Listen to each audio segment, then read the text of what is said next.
Hi, folks. Hi, folks. So it's Saturday night, like it's almost is here where we are, and you're an hour or more away from a Buc-ee's like we are, but you're craving the sweet, sweet taste of Beaver Nuggets. So what to do, Tammy? What to do? It turns out there are alternatives. You can, like I did, actually order some Beaver Nuggets from Amazon. I don't really recommend that because these cost about $3 more a bag when you order them than getting them off the shelf at Buc-ee's. Plus, when they ship them, there's a chance that this could happen. You see, we got some damaged nugget down there in the bottom of this bag. Maybe all of you know about this. Tammy and I didn't, but quite by accident, we were in a Bass Pro Shop one afternoon, and we saw these, much like the Beaver Nuggets. We saw these near the checkout counter, bass bites. Now, if you look at them closely, there's a lot of resemblance. However, we didn't try them side by side, did we, Tammy? No. We just said to ourselves, they taste a lot like Beaver Nuggets. So we are actually going to taste those side by side. Plus, we're going to make some homemade Beaver Nuggets. There's all kinds of recipes, folks.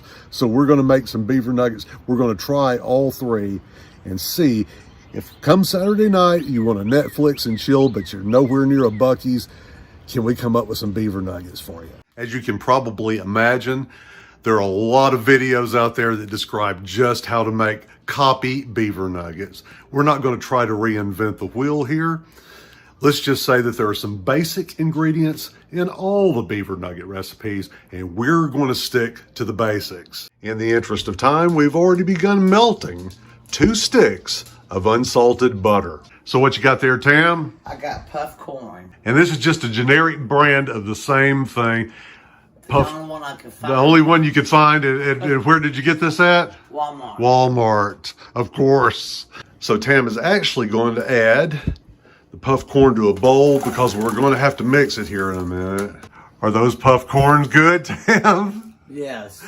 So what we found when checking out both the videos, enjoying that puff corn, Tam? What we found watching the videos for making these copycat Beaver Nuggets, as well as online, is exact measurements of the ingredients are hard to find. So I think it's mostly about doing it to taste. So the next thing we're going to add is light corn syrup. Yes. And by light, it doesn't mean it has less calories, folks. It just means It's clear. it's clear or clearish. And we're going to add some of this to taste. I don't know how much. So Tammy and I have decided to go ahead and use this whole bottle of light syrup. How many ounces is that, Tam? 16. 16 ounces. The next essential ingredient is Light brown sugar. light brown sugar. We're gonna guesstimate this as well, folks. Whoa. And we're gonna add a little kosher salt. You know, actually, Tam, that looks about right. That looks about like how much we want it to be. So we're going to let this come to a boil before we add the final ingredients. And boil for 5 minutes. Yes, we're going to let it boil for about 5 minutes. Right. Sweet roux has been boiling now for 5 minutes, and to that, Tam is going to add a teaspoon of baking soda. Again, we don't have exact measurements, but a lot of recipes for baked goods generally call for about a teaspoon of baking soda, so that's what we're going to add. And now Tam's going to add a little vanilla extract. Again, we don't have exact measurements, but a little of this stuff goes a long way. It's getting thick, isn't it, Tam? And it looks, oh my goodness, the color. I think we need to take off the heat. But it's looking a lot like the caramel mixture It's rising. from the recipes. Our mixture has been allowed to cool off. Is it good smelling, Tammy? Yeah. Our mixture has been allowed to cool off so it doesn't just completely destroy the corn puffs going in. That looks a lot like the recipes, Tammy.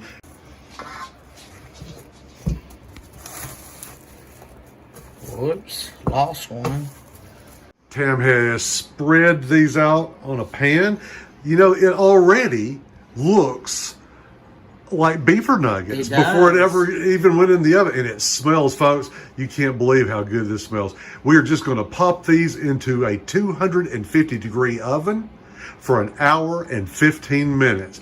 That's what most of the recipes agree on, stirring every 15 minutes so that this coating does not get stuck to the bottom of the pan. And these are what our faux beaver nuggets look like right out of the oven. They're a little darker, but we're going to give them a chance to cool off. And then we're going to try all three. We're going to try the beaver nuggets, and then we're going to try our alternatives to see how they stack up. All right, Tammy, we have our homemade faux beaver nuggets prepared. We have the actual beaver nuggets and the bass bites. We're going to try all three. We're going to go ahead and establish a baseline by trying the original beaver nuggets first. Tammy, will you do the honors? Okay. The original beaver nugget, the addictive snack. Incredibly sweet. That's the first thing that comes out. Beaver nuggets are incredibly sweet. They're not sparing the sugar. Now our first alternative, the bass bites. If you have a Bass Pro Shop or a Cabela's anywhere near you, at the checkout counter, just like the beaver nuggets at Buc-ee's, you'll find the bass bites. Tammy, bass bite. Not as sweet. Not more as, buttery. More buttery. Not bad, but it's the same. It is the same. It's obviously the same idea. It's just a slightly different execution. So last but certainly not least, we're going to try our homemade faux beaver nuggets. Keep in mind, folks, we eyeballed the proportions of ingredients in here. We did not have any idea what proportions we should use. So we don't know. We may be tasting baking soda and corn. It is what it is. It is what it is, yes. Buttery. Buttery, sweet. But not as too sweet. Not too sweet. Honestly, These are more crunchy, too. let me try another bass bite.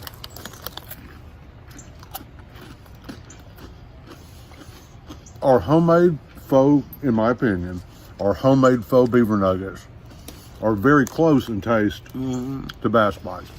The only difference between either of them and a beaver nugget is the beaver nuggets are incredibly sweet. I mean, boom, lots of sugar. So Tam, here's the big question.